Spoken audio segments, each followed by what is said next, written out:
Hello everyone, Freemantle here. I'm calling this video Crony Capitalism, and the gist of what I have to say is, no it isn't.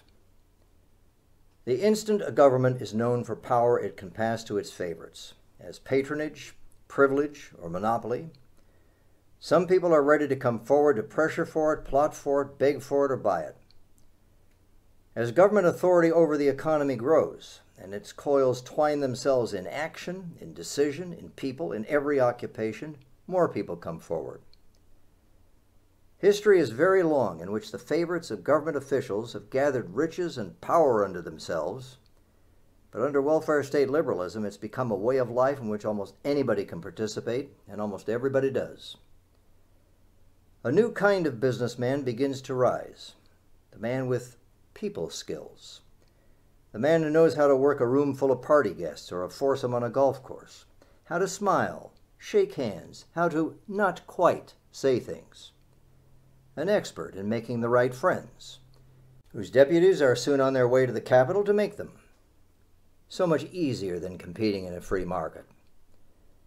And because most businesses, especially large ones, can't be run by one man, because the one man has to rely on associates and subordinates and requires people who value what he does and think as he does, people to whom he can delegate, who can anticipate what he wants, and who can be trusted to deliver, he begins to surround himself with them.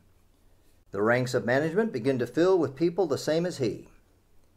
The honest businessman sees what's happening. He thinks, they'll get laws passed, I'll lose everything. And he too puts a Washington man on the payroll. A point of critical mass is reached, sooner or later, but as surely as the relentless, ceaseless spread of liberal government, he finds himself thinking, this is the way things are now. I can't do anything to stop them. I don't see anything that can. There's no hope for it. And the honest businessman, too, begins working the system. The superiority of the welfare state over other authoritarian and totalitarian social arrangements is that there's no group of unique designated individuals, like people 5 feet 5 and taller, that always loses. Oh, the liberal has his bogeyman, sure, the corporations. But the canny liberal understands that if businesses can expect to win once in a while, and win big enough, they'll invest in the system rather than fight it. The irony of the welfare state is that among these people, who are to be controlled and regulated at the pleasure of the liberal government, some turned out to be better at the game than the liberals. Nobody would be interested in suborning a government that couldn't do them any good.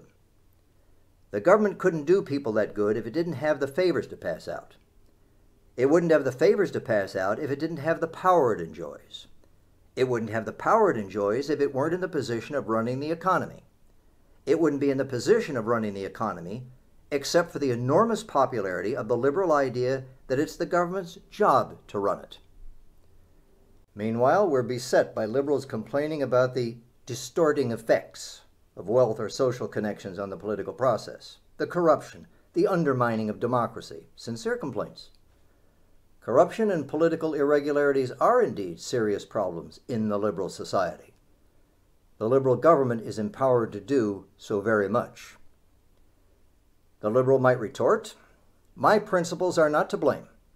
The glad-handers you describe with their people skills and your so-called honest businessmen with their Washington men on the payroll, they're not behaving the way good liberals do.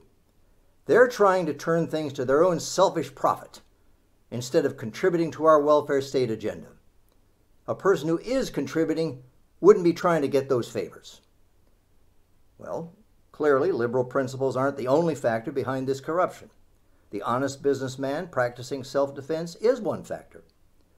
But that doesn't make the liberal and his principles less responsible for the corruption.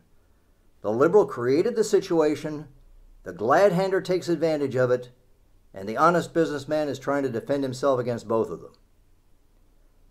So-called crony capitalism is a way of escaping from capitalism.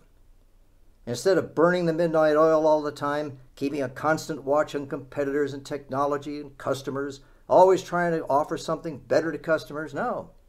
Go off to the government. Cozy up.